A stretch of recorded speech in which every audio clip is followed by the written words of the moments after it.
¿Se ve la pantalla? Sí, sí, bro.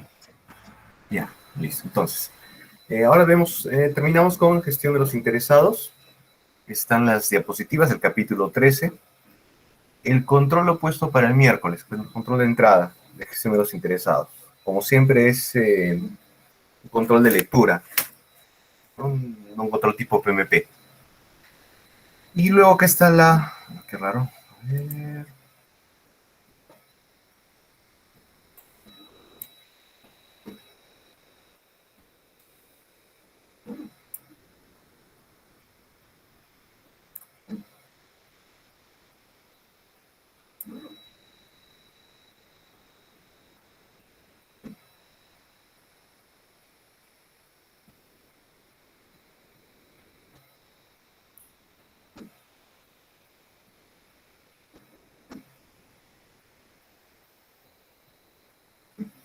Ya, Profesor, ya, la el control lectura, del... ¿Sí? perdón, profesor, la lectura de eso, ¿qué capítulo sería? Porque en el Drive solo hay hasta el capítulo 12. Saca el link de acá, porque gestión de interesados desde la nueva edición. ¿No? Entonces acá por eso he puesto el link del Moodle. Ya lo he compartido. La nueva edición le han agregado esta parte de gestión de los interesados.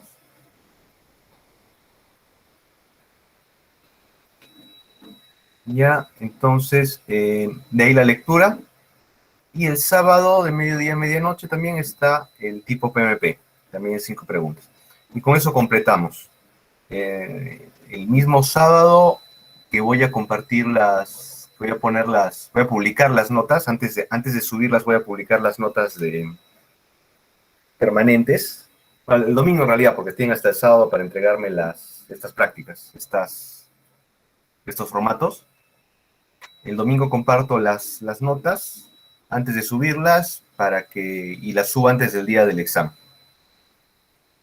Ya, luego, ¿qué se tiene que hacer en gestión de los interesados? Este registro de interesados y esta matriz de análisis de los interesados. Lo vamos a ver ahorita. Ya, primero un poco de teoría. Profesor, una consulta. ¿Va a mantener el peso de cómo sacó la permanente uno? O sea, 50% Sí. del proyecto y 40% los controles, la lectura, todo eso. No, era 50.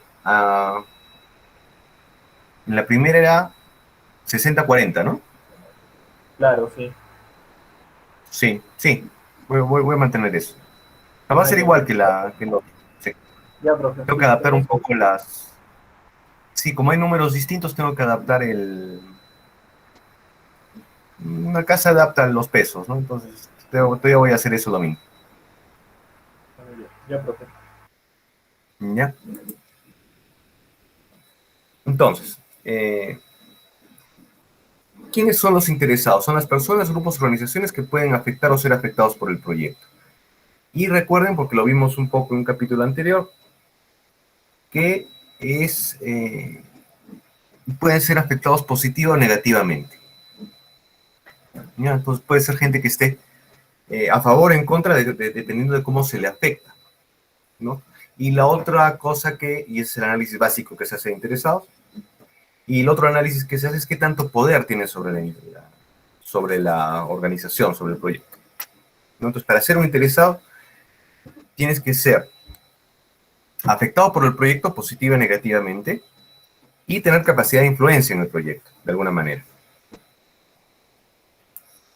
¿Cuáles son los procesos? Identificar a los interesados, planificar su involucramiento, cómo los van a involucrar en el proyecto, gestionar y monitorear su involucramiento, siendo la palabra clave involucramiento acá. Un panorama rápido de las entradas y salidas de cada proceso, también cada proceso, el proceso graficado. Como ven, la principal entrada es el acta de constitución, y en su caso también va a ser así, porque en el acta de constitución ya habíamos previsto algunos interesados. Ahora que han hecho todo el proceso de planificación, probablemente eso se actualice. ¿Ya? Y eso se ve reflejado en el documento que vamos a hacer, que es un registro de interesados. Ya otros son, mientras han hecho la planificación, hay un plan para la dirección del proyecto, documentos distintos del proyecto, como registros de cambios, registros de incidentes, documentos de negocio. Ya las adquisiciones, cuando hacen el proceso de efectuar adquisiciones, se acuerdan que hemos visto proveedores, ya entonces esos ingresan a identificar a los interesados, al registro de interesados. Primero los identifican, ya. El proceso es identificar periódicamente a los interesados. Pues ustedes ya vieron antes, ¿no? Entonces, en el proyecto de los camiones para explosivos, ¿no? Entonces está Scania, están los... Está Scania, están los... probablemente los clientes de la mina, los trabajadores, ¿ya? Y todo ese personal, ¿no? Que está interesado en el proyecto, que le afecta al proyecto de alguna manera. Entonces a la mina le va a afectar el proyecto, a Scania le va a afectar el proyecto, al personal le va a afectar el proyecto, y ahí van identificando. Ya, otros que, por ejemplo, el de turismo, que está el vehículo de turismo, ese también va a tener bastantes interesados porque también va a afectar a la comunidad de ahí, que probablemente viva del turismo, etcétera. Les va a tener afectación y ellos van a querer influir en el proyecto, porque como a ellos les afecta, ellos van a querer influir en el proyecto. Entonces, el primero de identificar los interesados viene, si se dan cuenta, el acta de constitución y la que hemos hecho la clase pasada, que es los documentos de procura, de adquisición. Y esos dos ya les da la lista completa de interesados. Y vamos a hacer dos herramientas, que es el análisis de interesados y el juicio experto. El juicio experto, como saben, es el juicio de ustedes mismos, ¿no? No hay mucha complicación allí, y la salida es el registro de interesados y la estrategia, cuál va a ser la estrategia de gestión de los interesados. ¿Cómo se hace el análisis de interesados? Primero paso es identificarlos, todos los potenciales interesados. Luego identificas dos cosas: el impacto, apoyo potencial que cada interesado pueda generar, para clasificarlos y definir una estrategia de abordaje. ¿En función de qué se hace ese análisis? Interés, propiedad, derechos, ya, intereses si la persona está interesada o no, positivo o negativamente. La propiedad es si existen títulos legales al respecto del proyecto, ¿no? Un ejemplo de esto podría ser el tema minero, ¿no? Ya, es decir, propiedad se refiere al aspecto legal de algo en el proyecto. Ya, recuerden que estos son genéricos, algunos de estos no van a ser particulares en su proyecto, no van a influir en su proyecto. Hay lo que se llama derechos legales o morales. Hay derechos legales sobre salud, seguridad, por ejemplo, en el trabajo. Y hay derechos morales que pueden implicar los conceptos de protección de sitios históricos o sostenibilidad ambiental. Entonces, una empresa o un desarrollador de proyectos no puede quedarse solo en la legalidad. No puede decir simplemente, ya, como no hay ninguna ley que proteja a este grupo o cuida de este grupo, o este grupo no tiene ningún derecho legal sobre lo que iba a hacer en el proyecto, yo puedo hacer lo que quiero. No, también hay otro tipo de derechos, ¿no? Los derechos morales, que no pueden o no estar contemplados por la ley. Lo otro es el conocimiento especializado. ¿Qué tanto conocimiento puede tener alguien sobre el proyecto? Esto generalmente aplica a los expertos en algún área determinada. La contribución, ya, provisión de fondos, otros recursos, incluidos recursos humanos, que está siendo uno de los grupos interesados. Ya, esto influye en el peso que tiene sobre la decisión del proyecto. Entonces, un ejemplo de esto podría ser si en alguno de sus proyectos uno de los proveedores tiene mucho peso en términos de contribución. No sé, imagino que el 90% de su proyecto lo hace un solo proveedor. ¿Ya? Entonces su contribución es alta y tienen que ser capaces de analizar, y tienen que analizar eso. ¿Cómo se presentan los datos? En función de dos tipos de matrices. Nosotros vamos a hacer la más sencilla, que es esta matriz de poder e interés. ¿Ya? Hay otra matriz más nueva que usa tres ejes. ¿Ya? La matriz de poder e interés clasifica los interesados en dos dimensiones: qué tanto poder tienen sobre el proyecto y qué tanto interés tienen. Entonces pueden tener una persona o un grupo que tiene mucho interés en el proyecto y mucho poder. Lo que imagino es, por ejemplo, en los proyectos mineros, la comunidad. Pues va a tener mucho poder, interés en el proyecto, sí, porque le va a afectar. Tiene poder, y eso aunque no sea un poder legal, sí tiene un poder, porque puede cerrar las carreteras, puede hacerles muy difícil el proyecto. Entonces, a ese tipo de interesados los deben ver como key players, ¿no? Interesados principales, jugadores clave. Un ejemplo de,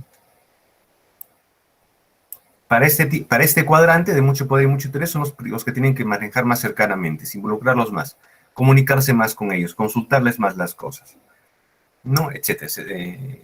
Hacerlos sentir integrados al proyecto. Otro tipo de interesados podría ser los que tienen poco poder y bajo interés, que sería este cuadrante. Un ejemplo típico de esto es el Estado.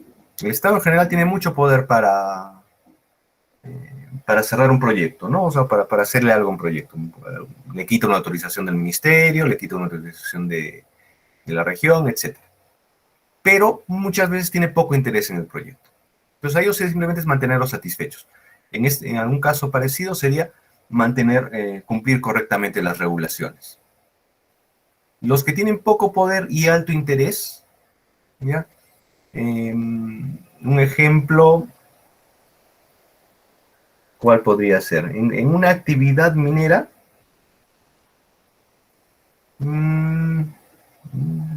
a ver, ¿qué podría ser? ¿A ustedes algún ejemplo de alguien con poco poder y mucho interés en alguno de sus proyectos?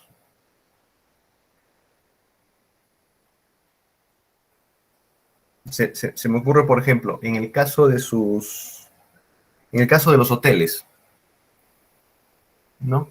Extrañamente, un grupo con poco poder y mucho interés podría ser los clientes, ¿no? ¿Por qué? Porque los clientes eh, pueden tener mucho interés en tener esas facilidades esas facilidades de domótica en su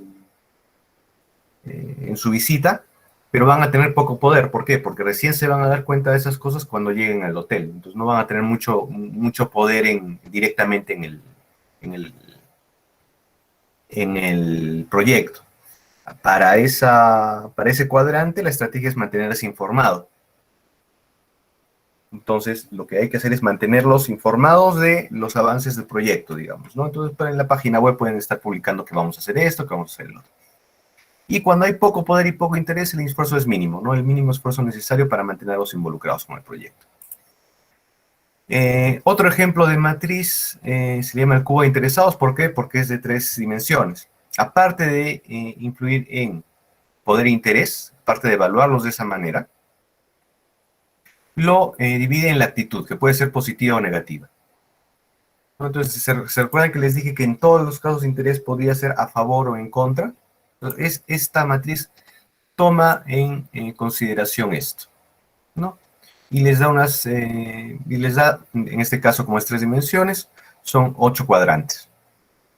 Y para cada uno también les muestra una estrategia distinta.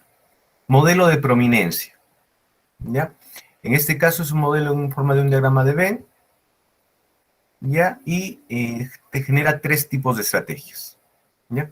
Y tienes que definir cada interesado de acuerdo a 3 niveles. El nivel de poder, el nivel de urgencia, es decir, qué tan urgente tienen, qué tanta urgencia tienen por el desarrollo del proyecto, y el nivel de legitimidad, es decir, qué tan involucrados legalmente están con el proyecto.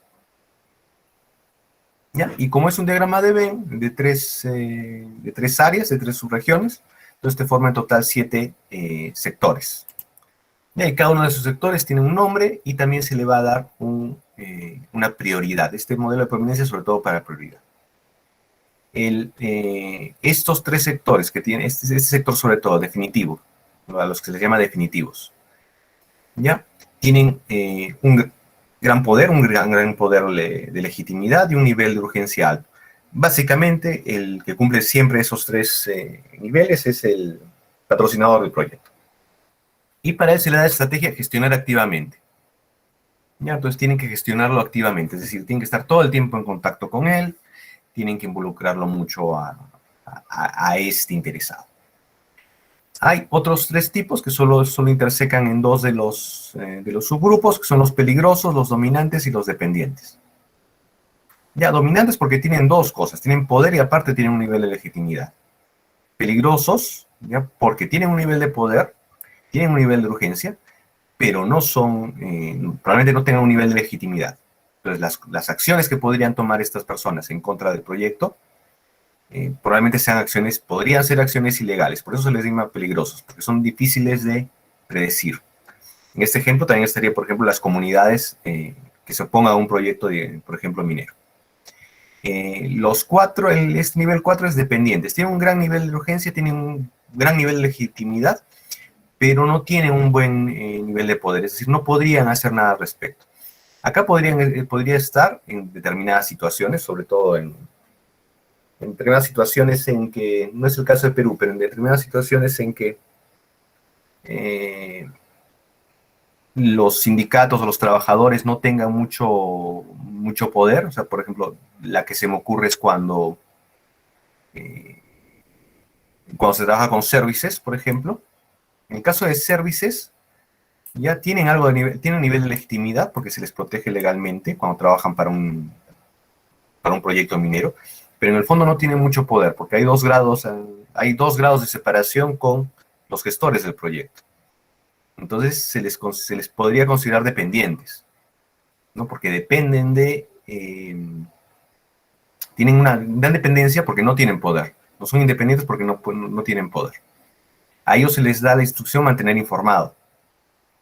Ya, finalmente están los otros 3 sectores: demandantes exigentes, ya que, o sea, quieren algo del proyecto, pero no tienen ni la legitimidad ni el poder de hacer algo. Ya, los durmientes inactivos, ya, tienen poder, pero, por ejemplo, podría ser el Estado acá en el ejemplo que les pongo. Tienen poder, pero la verdad es que ni les interesa, ya, ni pueden tener un poder. Acá no estaría el Estado tanto, acá estaría el Estado, discrecionales. No, tienen el nivel de legitimidad, pero ni les importa lo que pase, ni tienen un nivel de poder. Y los durmientes inactivos son los que tienen cierto nivel de poder, pero no tienen una legitimidad para ejecutarlos. No podrían actuar. Ya acá en estos 2 podemos poner algunas organizaciones del Estado separadas, ¿no? Aquellos que tienen la legitimidad para intervenir y aquellos que no. Acá podríamos, si pudiese aplicar este diagrama a la situación reciente de ICA, ahí podrían ubicarlos a todos, ¿no? Por ejemplo, la policía es un actor estatal, tiene poder de legitimidad, pero en esta circunstancia no ha tenido ningún poder porque el Estado les ha dicho que no intervengan, ¿no? Por diversas razones. Entonces, la policía, por ejemplo, como interesado estaría acá, discrecional. No, el Estado en sí, el gobierno central, estaría acá. No le interesó el problema hasta que se desató. Ya, entonces tenía un buen nivel de poder, pero no estaba interesado, solo tenía el poder. Nivel de urgencia, ya podrían haber estado en algún punto los trabajadores, los jornaleros. No habrían estado acá, ¿ya? Demandantes exigentes, pero que todavía no encontraban un gran nivel de poder porque no se habían organizado y nunca entrarían en nivel de legitimidad porque las acciones que hicieron no eran legales. Ya, un grupo particular, por ejemplo, podrían ser los trabajadores que les comenté de empresas terciarizadas, ¿no? De los services, que parece que es la raíz del problema, ¿no? Ya, entonces ellos estarían como dependientes. En ningún momento tuvieron una capacidad de hacer poder algo, pero sí había un nivel de urgencia sobre la situación. ¿Ya? ¿Para qué se hacen estos análisis? ¿Ya? ¿Y para qué se hacen estas estrategias? ¿Ya? Para que no ocurran problemas críticos, mantengamos en este ejemplo, al proyecto. Un proyecto, digamos, agrícola, etcétera. ¿Ya? ¿Por qué? Porque los interesados se mueven entre estos cuadrantes, entre estos sectores. ¿ya? Las acciones, todas las acciones que ocurren hacen que se muevan entre ellos. Y cómo tú puedes manejar o gestionar esas acciones a través de esas estrategias. Si estas estrategias se hubiesen mantenido bien, probablemente no habrías llegado a un problema. Entonces, si hubieras mantenido informado a este sector, ¿no? De todo el alcance real de la ley, si hubieses mantenido, si hubieses evitado los abusos de las services a los dependientes, ¿no? A los empleados de esas services, no se hubiesen vuelto demandantes exigentes. Y una vez que se vuelven demandantes exigentes y se organizan, ya adquieren un nivel de poder. Solo su organización ya les da un nivel de poder, ¿ya? Y se podrían volver peligrosos, ¿ya? ¿Y qué ha pasado? O sea, aparte de eso, como no en ese punto no los has gestionado activamente a esos grupos que se estaban organizando antes, ya se han vuelto definitivos y tienen un peso incluso mayor que el Estado para mantenerlo. Como no gestionaste al Estado, como no trataste de mantener satisfecho al Estado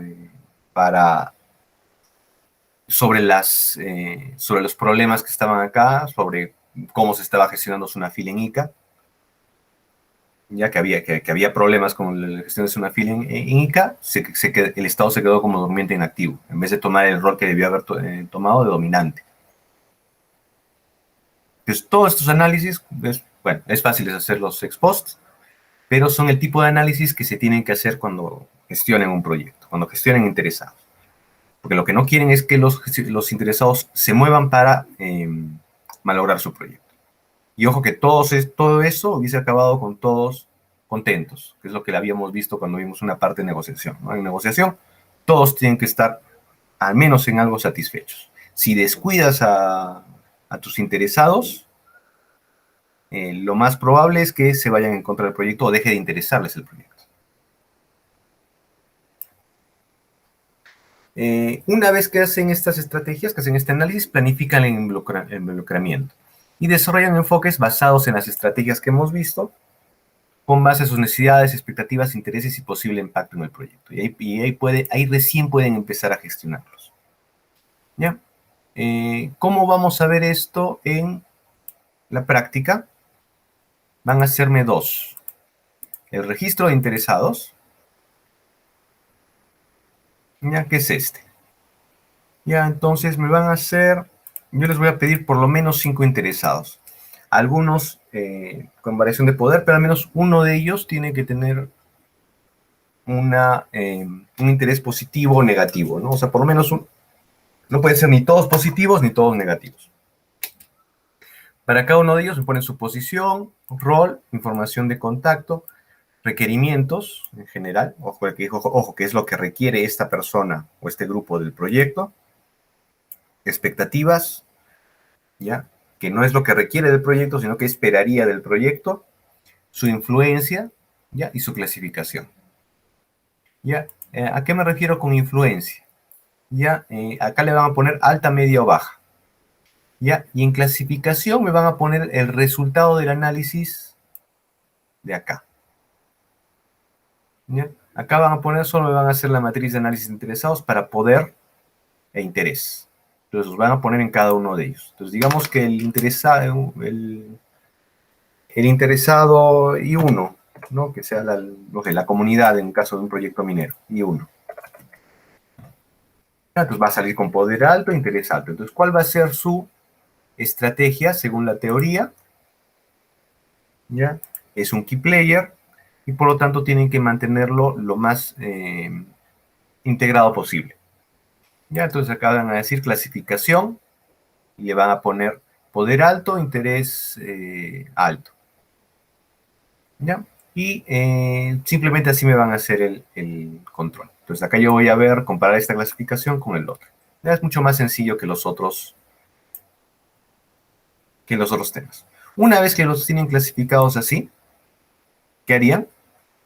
¿Cómo planificar su involucramiento? ¿Qué enfoques podemos usar para integrar a los interesados al proyecto? Ya, el resultado es el plan para la dirección del proyecto, que es bastante extenso, no lo vamos a hacer. Hay una matriz de evaluación del involucramiento de los interesados. ¿Ya? Permite comparar los niveles actuales de participación de los interesados con los niveles deseados de participación. Esto responde a lo que les dije, los interesados son dinámicos. Un interesado que puede estar reticente, su propósito es que sea de apoyo. Y si lo hacen muy bien, incluso podría liderar. Imagínenselo, un proyecto minero bien gestionado, ya podría ser podría ver a las comunidades acabando como líderes, como protectoras del proyecto, si lo gestionan bien, no a partir de desconocedores o reticentes. Es el proceso de comunicarse y trabajar con los interesados para satisfacer sus necesidades y expectativas, abordar los incidentes y fomentar la participación adecuada de los interesados. Una vez que acaba el planeamiento, lo que hacen es gestionar el involucramiento. Es decir, ya este está en la etapa de, en la parte activa del proyecto, en la parte de ejecución del proyecto. Ahí ya son muchas las habilidades que ya habíamos visto antes, como comunicación e interpersonales. Como les había dicho, no son precisamente las principales actividades de los ingenieros y que les recomiendo que traten de desarrollarlas lo más posible. Dos tipos de habilidades, las habilidades de gestión y las habilidades interpersonales. Negociación, habilidades de redacción, oratoria, habilidades de presentación. ¿Cómo se desenvuelven ustedes con...? Esto lo van a notar mucho cuando estén si ya no están en los cursos de tesis, que tienen que hacer defensas, ¿no? Que tienen que saber cómo redactar los documentos. Es algo que no se les enseña mucho a ustedes, se les involucra mucho en el aspecto técnico. Si pueden, por favor, todas estas habilidades, traten de gestionarlas aparte de la universidad, extracurricularmente, digamos, ¿no? Porque les van a ser muy importantes, y eso créanmelo. Habilidades interpersonales, que son incluso más difíciles porque son muy subjetivas, generar confianza, resolver conflictos, escuchar de manera activa, superar la resistencia al cambio. ¿Ya? Por eso se hace tanto hincapié en este capítulo, y es más, por eso se ha puesto este capítulo en el PMP, de la diferencia de la anterior gestión, porque involucrar a los interesados hace cada vez más y más necesario, y por lo tanto estas habilidades se hacen más y más necesarias en los ingenieros de proyectos y en general en los ingenieros. Una vez que terminas esa parte, lo que haces es monitorear el involucramiento de los interesados. Ya, acá usamos herramientas que ya las hemos visto antes, por eso no las sería repetirlos. Ya, análisis de alternativas, ya lo vimos, causa raíz, que es el diagrama de Ishikawa, y el que acabamos de ver, que es análisis de interesados. Ya hemos visto también análisis de toma de decisiones. ¿Se acuerdan que había las decisiones, cómo se toman? Dictadura, mayoría, minoría, etc. ¿Ya? Y eso va correspondiente con la votación. La representación de datos, la hemos visto, es la matriz de evaluación de participación, que es la que acabamos de ver. Habilidades de comunicación, que la hemos visto en la parte de comunicaciones, ¿no? Presentaciones, etc. Y habilidades interpersonales, que la hemos visto en recursos humanos y en comunicaciones. Escuchar de forma activa, conciencia cultural, liderazgo, creación de relaciones de trabajos, y una nueva que es conciencia política, que cada vez se va a hacer más interesante. ¿A qué se refiere la conciencia política? Se refiere a ser consciente de las relaciones de poder.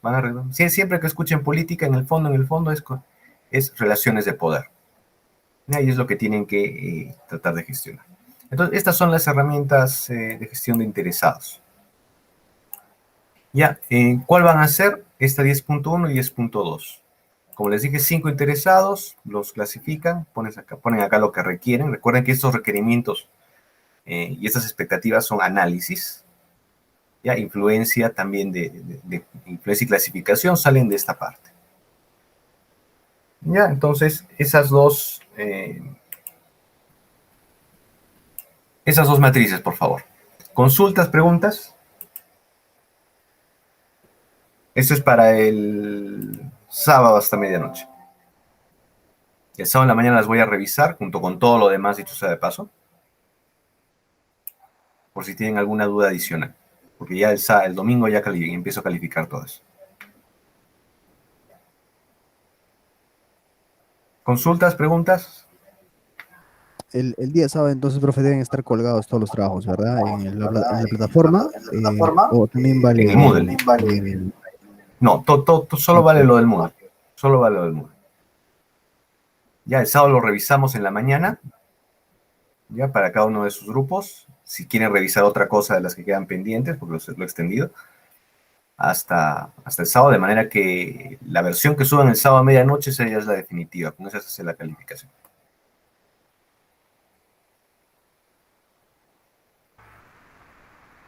Por eso no he calificado nada hasta ahora. ¿Jesús?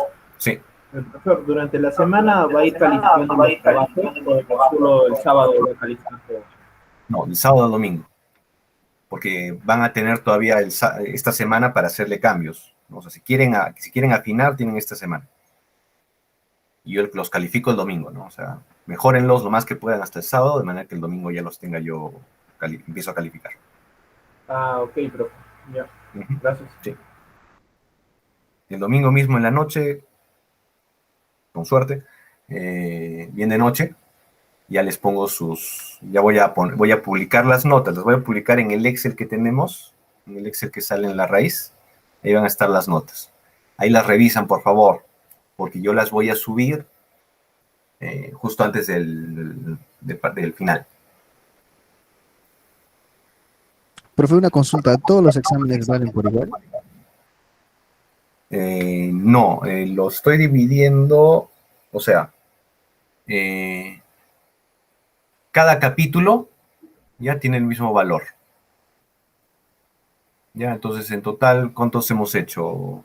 Seis capítulos, ¿no? Cada uno tiene 2 exámenes, 2 controles, entonces ahí son 12 notas. Esas 12 notas son el 40% de la nota permanente. Hemos hecho, algunos de los capítulos tienen 2 o 3 documentos. ¿Ya? Esos 2 o 3 documentos son una sola nota. Entonces ahí son 6 notas. O sea, no importa que sean 2 o 3 documentos, no es una sola nota. ¿Ya? Y esas 6 notas son el 60% de la nota permanente. Ok, muchas gracias. Listo. Ya, entonces nos vemos el día sábado. Cuídense. Atentos a los controles, por favor. Hasta luego, Sí, hasta luego. okay, hasta luego, profe. Hasta luego, hasta luego. Hola, profesor.